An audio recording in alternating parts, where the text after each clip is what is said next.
කොහොමද යාළුවනේ? යමුද අද මාත් එක්ක සීතා කොටුව වටේ රවුමක්? සීතා කොටුව කියන්නේ අපි කවුරුත් දන්න රාමායන කතාවේ සීතා දේවිය රාවණා රජු විසින් රැගෙන විත් රඳවා තබාගත් ස්ථානය ලෙස විශ්වාස කරන මෙම ස්ථානය ඇලදොර දියඇලි වලින් වටවුණු සුන්දර ප්‍රදේශයක්. මෙය පිහිටලා තියෙන්නේ කොහෙද? ශ්‍රී ලංකාවේ මධ්‍යම පළාතේ මහනුවර මහියංගන ප්‍රධාන පාරේ ගුරුල්පොත ග්‍රාමයේ තමයි මේ පිහිටලා තියෙන්නේ. සීතා කොටුවට වගේම මෙන්න මේ ගුරුල්පොත කියන ග්‍රාමයටත් ජනප්‍රවාදයක් තියෙනවා. ඔයාලා මේ වීඩියෝ එක බලන ගමන් මෙන්න මේ ජනප්‍රවාද කතාවත් අහගෙන යන්නකෝ. රාවණා රජුගේ ගුරුළු යානය මෙම ස්ථානයේ බිම්ගත කරලා තියෙනවලු.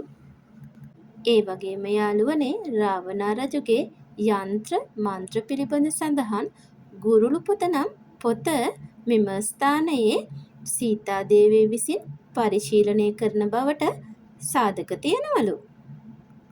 මෙන්න මේ විදිහ ලස්සන ජනප්‍රවාදයක් පවතින නිසා මේ ස්ථානය ඉතාම ප්‍රසිද්ධයි. ඒ වගේම ගුරුළු පොත කියලා සඳහන් කරන්නේ මෙන්න මේ ජනප්‍රවාද කතාව නිසා. ඒ වගේම යාළුවනේ මෙහි පුරාවිද්‍යාත්මක වටිනාකමකුත් තියෙනවා. පරිසරයේ සුන්දරත්වය අත්විඳින ගමන් පුරාවිද්‍යාත්මක වටිනාකමක් දැනගෙනම යන්නකෝ. සීතා කොටුව දෙස පුරාවිද්‍යාත්මක ඇසින් බලනකොට මේ චතුරස්‍රාකාර ක්‍රමයට තමයි සාදලා තියෙන්නේ. ඒ වගේම වේදිකා දෙකක් දැකගත හැකි වෙනවා. ඒ වගේම ඒ වේදිකා දෙක ගල් පතුරු වලින් සම්බන්ධ කරලා තියෙනවා.